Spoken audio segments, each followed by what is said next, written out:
Now, there is a way to tell just how old your tire is. What you need to look for is called the DOT number.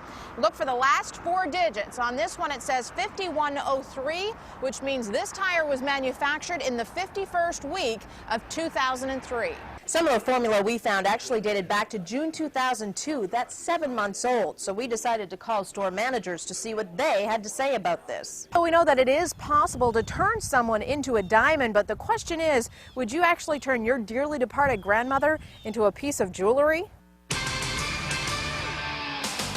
Fair, balanced, first. This is the KTTM Fox 42 News at 9. Someone stolen Christmas, and the Salvation Army wants them stopped before you get gypped. Good evening, and thanks for joining us tonight. I'm Lisa Bertin. I'm Taylor Wilson. Every Christmas we hear. In other news tonight, police released the name of one of the victims in a deadly find this morning. Officers were called to this house on Haskell Street just before 10 this morning.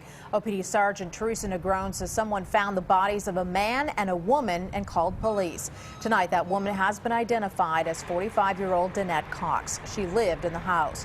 The name of the male victim and just what killed both victims has not yet been released. Now, this is a quiet, older community, and neighbors say that a husband and wife moved here from Valley a few months ago, and they don't know very much about them. And these residents are in shock. There was also a man taken away from the crime scene and treated and released for chest pains. There's no word yet from police if he's connected to the case. Omaha police said that they will perform an autopsy on the victims tomorrow. And also news since 6 o'clock tonight, another suspect in the November 5th robbery of an Omaha bank is behind bars. Omaha police officers tracked down 18-year-old Brandon Curtis this morning on the 6400 block of Boyd Street. He was booked on 2 charges, including a federal indictment for bank robbery. Well, you can help pay tribute to a fallen Omaha Marine by lining his funeral procession route. The procession for Lance Corporal Shane Killian starts tomorrow in South Omaha just after 11 a.m. It begins at St. Cecilia Cathedral on North 40th Street. It'll run south on 40th to Farnham, then west to 42nd Street and south to Q. It will then turn east on 36th Street and head to the St. John Cemetery in Bellevue. Police will escort the procession and firefighters will stand at attention on the route.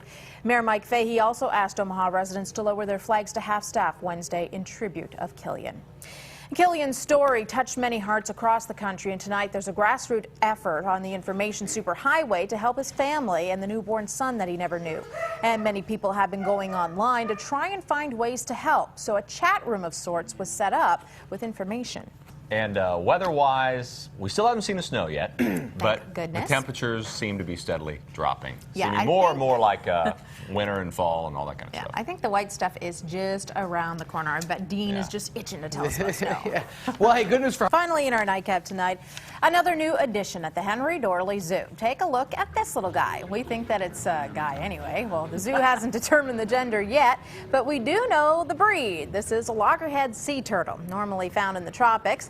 The swimming reptile is getting used to its new digs here in Omaha, and he's got a new playmate, a green sea turtle who just moved in last month. We're told the two friends are fighting for top dog status. Apparently hard to figure out the gender of turtles at this stage. One of them's got to be a female if they're fighting over territory. You could be right. You would think so. Yeah. Well, we've got some halfway decent... Well, with today's warm weather, it's hard to believe that we could soon be knee-deep in snow. Winter weather is just around the corner, and some Omaha residents hope that the city will do a much better job with snow removal this year than they did last year. Raking leaves and pruning trees, Alex Dreyer and her husband are getting some yard work done. Taking advantage of these last 2 nice days. The couple is getting ready for winter, and when the snow starts to fall, they hope the city is ready to handle it. Because last year, they say the city did a horrible job at keeping their streets clean. It was extremely high, and we were stuck.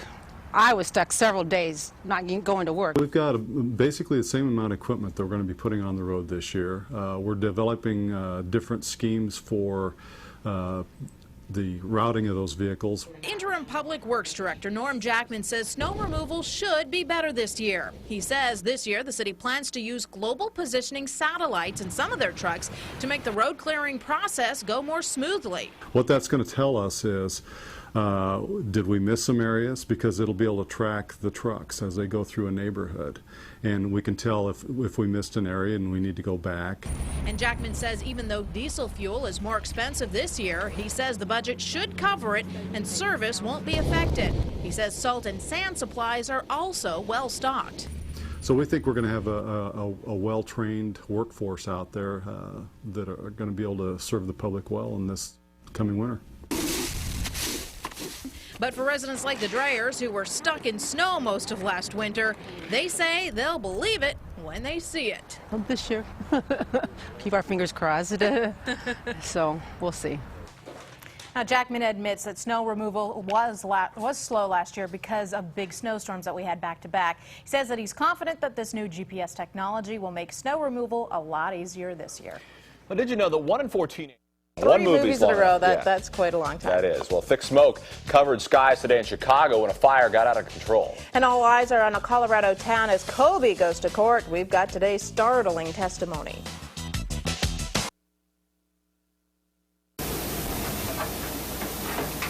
Tara Hadwiger has a 2-month-old baby boy, Colin. She says he goes through tons of baby formula. Probably about a can and a half a week. And she says checking the dates on the formula isn't something she normally thinks of doing. Half the time you're in such a hurry, you just want to grab it and go. It's convenience. You don't even think at all. But it's something many parents should start doing because outdated baby formula can be bad for your baby. The nutrients start to degrade over time. You know, you can't be assured that the baby's receiving all the vitamins and minerals and nutrients that they need. And even worse, there's always a possibility that it could make the baby sick. To see just how many stores in Omaha are selling bad baby formula, we went undercover. Here's a list of the stores we checked.